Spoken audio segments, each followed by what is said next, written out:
अचानक घरी येणाऱ्या पाहुण्यांसाठी किंवा तुम्हाला जर कधी जेवण बनवण्याचा कंटाळा आला असेल तर हा मसूर भात एकदा नक्की घरी बनवून बघा. जास्तीचा फापड पसारा न करता अगदी 10 ते 15 मिनिटांमध्ये बेसिक साहित्यापासून व्हेज आणि नॉनव्हेज बिर्याणीच्या तोडीस थोडासा हा मसूर भात आहे. चमचमीत मसूर भात बनवण्यासाठी इथे मी अख्खे मसूर घेतलेले आहेत. 1 वाटी इतके अख्खे मसूर घेतलेले आहेत. स्वच्छ पाण्याने धुवून घ्यायचे आहेत आणि 1 ते 2 तास आपल्याला हे पाण्यात भिजत ठेवायचे आहेत. अख्खे मसूर भिजण्यासाठी जास्त वेळ लागत नाही, त्यामुळे आपण फक्त 1 ते 2 तास हे पाण्यामध्ये भिजत ठेवणार आहोत. अख्खे मसूर भिजत ठेवून 2 तास झालेले आहेत. आता यानंतर आपण पुढची तयारी करणार आहोत. एक मोठ्या आकाराचा कांदा मी उभा पातळ चिरून घेणार आहे. जर तुमच्याकडे कांदे मध्यम आकाराचे असतील तर 2 कांदे आपल्याला उभे पातळ चिरून घ्यायचे आहेत. यानंतर एक मोठ्या आकाराचा टोमॅटो मी बारीक चिरून घेणार आहे.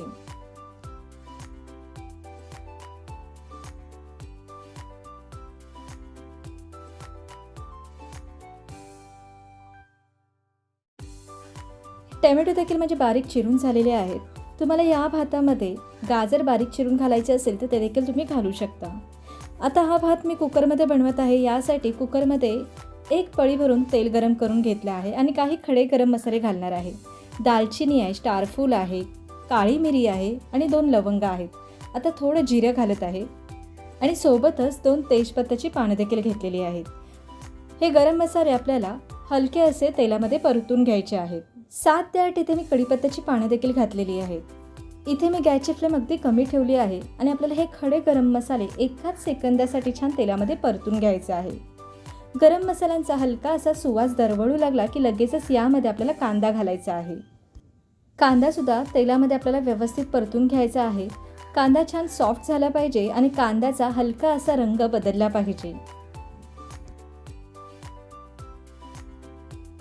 कांदा मी छान परतून घेतला आहे. आता यामध्ये 1 मोठा चमचा भरून आलं लसूण आणि मिरचीची पेस्ट घातली आहे. आलं लसूणची पेस्ट घातल्यानंतर आपल्याला पुन्हा 3 ते 4 मिनिटांसाठी कांदा छान परतून घ्यायचा आहे.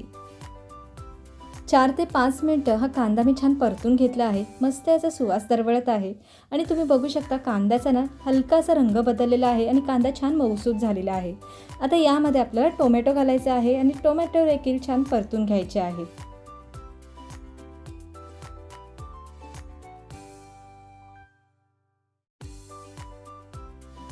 टोमॅटोसुद्धा मी 3 ते 4 मिनिटं कांद्यासोबत परतून घेतलेले आहे. आता यानंतर आपल्याला यामध्ये काही पावडर मसाले घालायचे आहेत.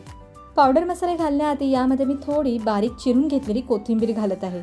कोथिंबीर घातल्यामुळे ना आपल्या या मसूर भाताला ना खूप छान असा फ्लेवर आणि सुवास देखील येतो. पाव चमचा मी इथे हळद घातलेली आहे. थोडे हिंग घातले आहे. 1 चमचा भरून यामध्ये लाल तिखट घातलेला आहे.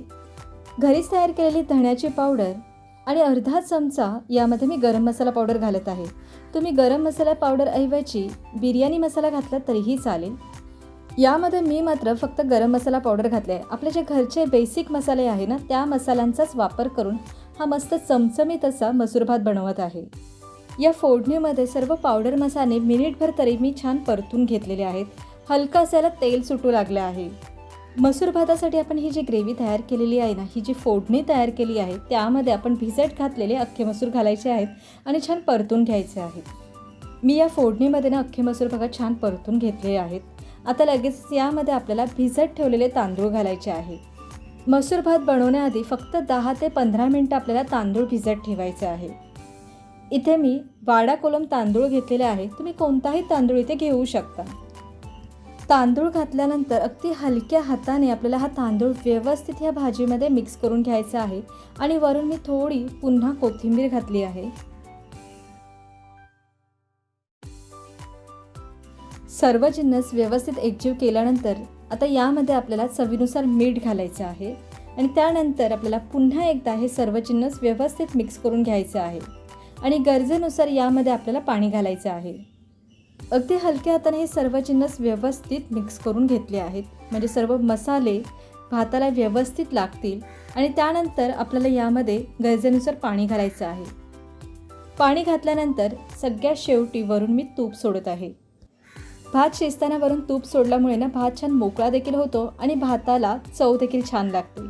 आता कुकरचे झाकण लावून घ्यायचे आहे आणि गॅसची फ्लेम मध्यम आचेवर ठेवून कुकरच्या 3 शिट्ट्या करून घ्यायच्या आहेत. 3 शिट्ट्या झाल्यानंतर आपल्याला कुकर थंड होऊ द्यायचा आहे आणि त्यानंतर हा गरमागरम वाफळता भात प्लेटमध्ये सर्व करायचा आहे.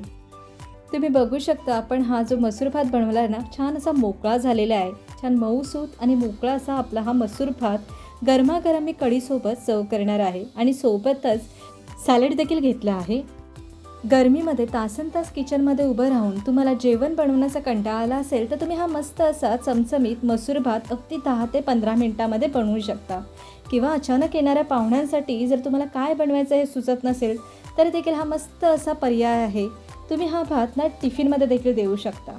व्हेज आणि नॉनव्हेज बिर्याणीच्या तोडीस तोड असलेला हा पौष्टिक मसूर भात तुम्ही नक्की घरी बनवून बघा आणि तुम्हाला माझी आजची रेसिपी कशी वाटली हे मला नक्की कमेंट्सद्वारे कळवा. आणि ही रेसिपी आवडली असेल तर या रेसिपीला एक लाईक देखील करा आणि शेअर देखील करा. आणि अशाच नवनवीन रेसिपी बघण्यासाठी मराठी मसाला मॅजिक या चॅनलला सबस्क्राईब देखील करा. नमस्कार.